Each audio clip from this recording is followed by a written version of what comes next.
say does that star-spangled banner yet wave o'er the land of the free and the home of the brave.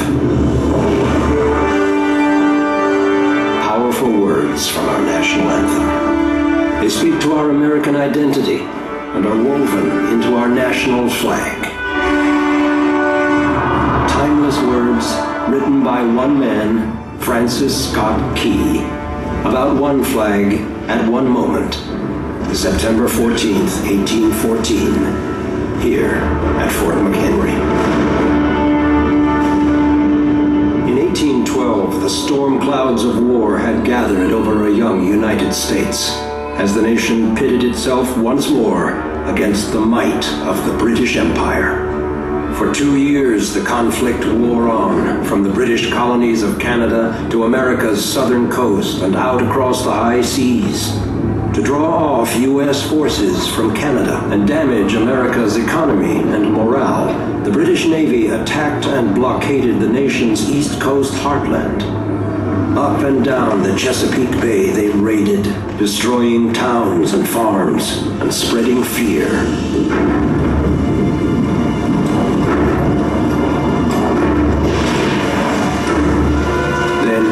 In August 1814, disaster. The invading British seized Washington, D.C. and burned the nation's capital. A citizen soldier of Baltimore spoke for many. Every American heart is bursting with shame and indignation at the catastrophe. And Baltimore hearts were also full of anxiety, for they feared they would be next.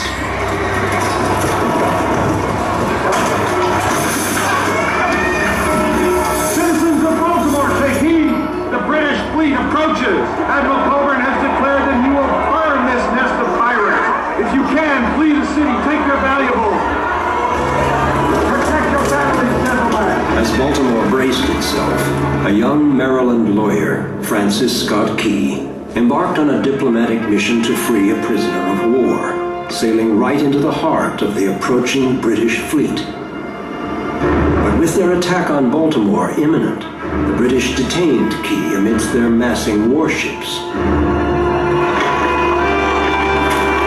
On the outskirts of Baltimore, citizens, men and women, militia, and regular troops desperately prepared defenses. They dug almost a mile of earth entrenching and waited with bated breath.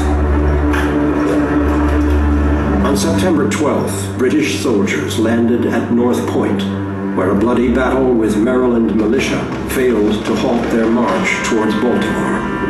However, the British could not tackle the city's earthwork defenses and troop reinforcements without their navy's help.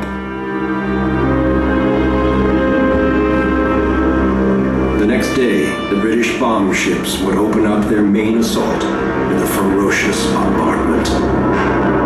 Their target, Fort McHenry.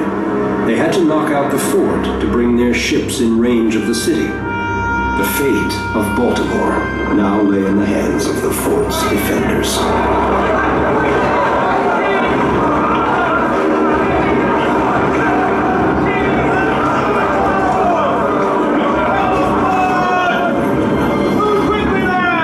1,000 soldiers frantically prepared for battle, knowing they were the last defense to thwart the British.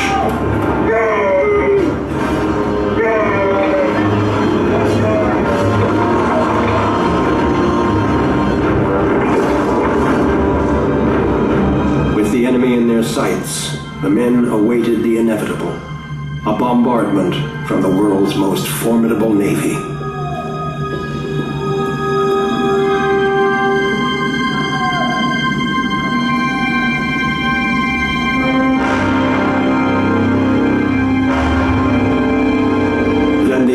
Began as the British fleet pounded the fort with rockets and mortar shells.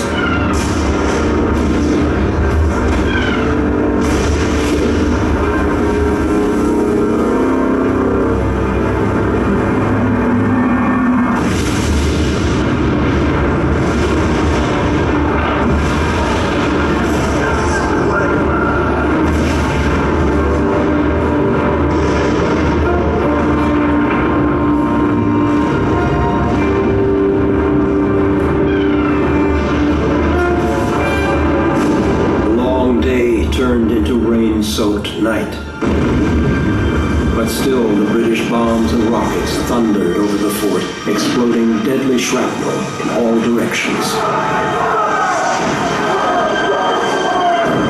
The fort's defenders were, in the words of one citizen soldier, like pigeons tied by the legs to be shot at.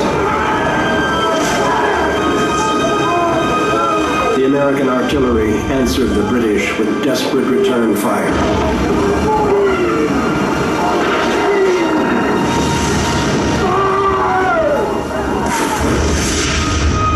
But would it be enough? Baltimore's citizens watched in panic through the night. One recalled, "The attack on Fort McHenry was distinctly seen from Federal Hill and from the tops of houses which were covered with men, women, and children."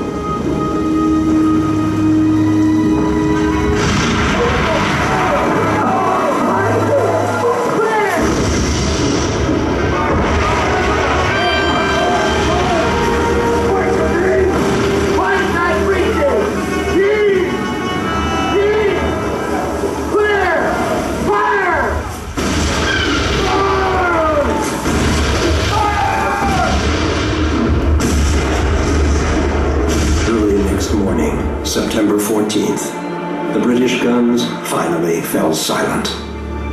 A huge flag was raised above the fort, but whose?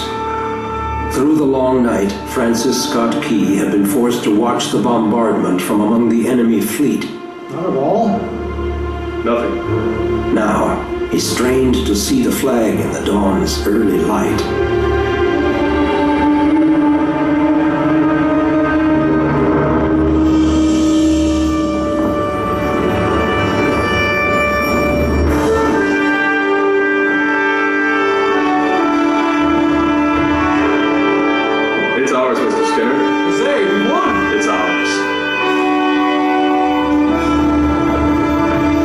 Inspired by their courage, Key wrote down a few lines. "'Tis the star-spangled banner, oh long may it wave o'er the land of the free and the home of the brave." As the British withdrew, Key returned to Baltimore, where his words soon found music and a publisher, and the Star-Spangled Banner was born.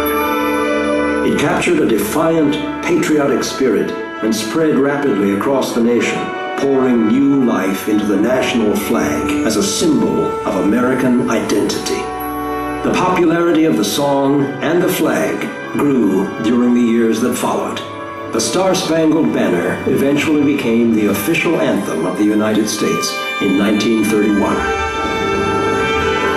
Inspired by the brave defense of Fort McHenry, Francis Scott Key's words and the flag they so memorably portray are now woven into our sense of national identity. These words still resonate as loudly today as the glaring rockets and bursting bombs of 1814. Oh, say